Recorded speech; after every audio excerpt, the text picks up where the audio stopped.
Well, the state funeral of Her Majesty the Queen on Monday will be an unprecedented gathering of world leaders. And while it will be a remarkable showing of unity, it also presents major security concerns for the leaders, the royal family, and the public. So earlier today, I spoke with former Royal Protection Officer Ken Wharf.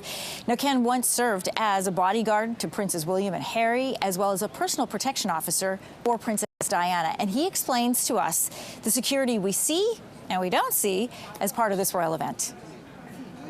Ken, very soon leaders from around the world will all be in one place, and I cannot imagine the security planning that goes into something like this. I mean, this is like the G7 and a royal wedding and all in one day.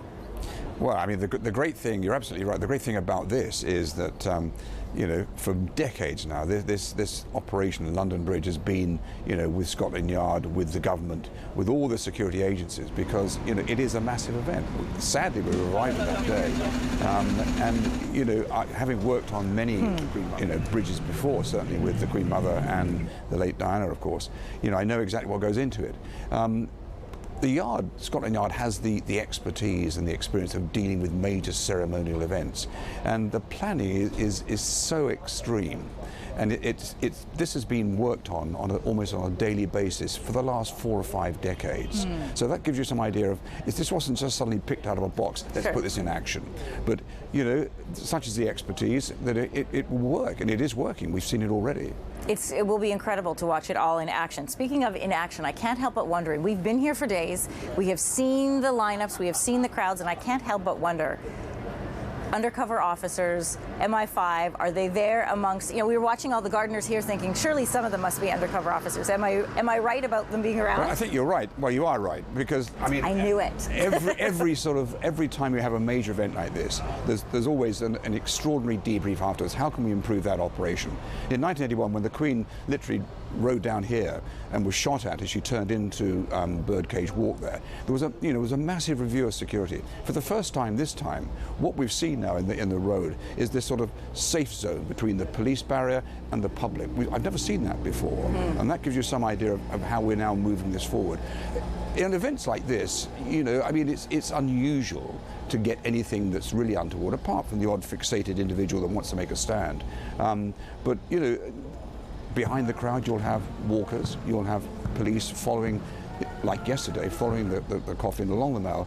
Alongside that, either side of the Mall, you'll have plainclothes police officers walking alongside it. So it's a meticulously planned operation.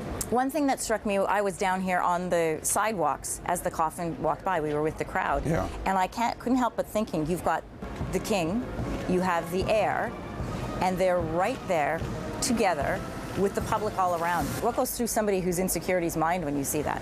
Well, it's something that everyone feels unhappy, but either side of the King were his own protection team dressed in morning dress. As I said, and alongside that, in the public, you're going to have an equal number of police following that and shadowing that procession down.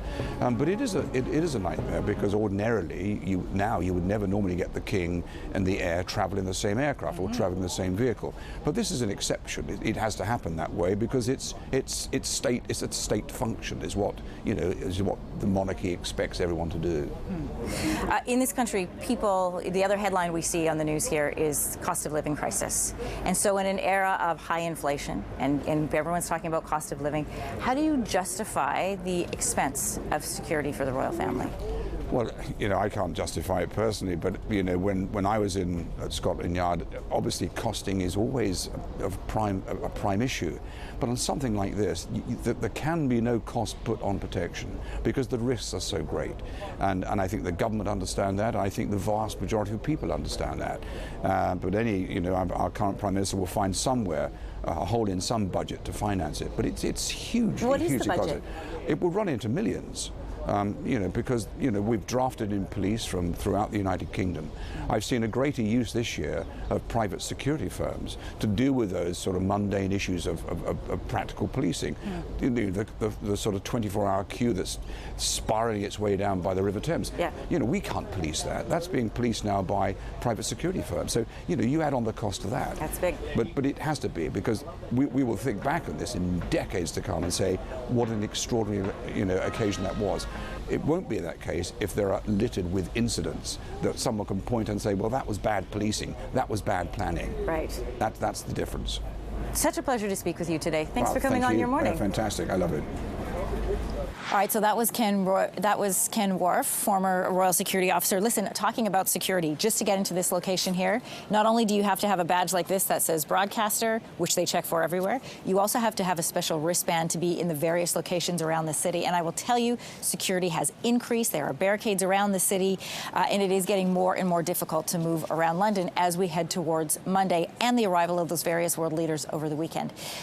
Hey, thanks for watching. If you liked this, be sure to subscribe here, or you can check out more Your Morning videos right here.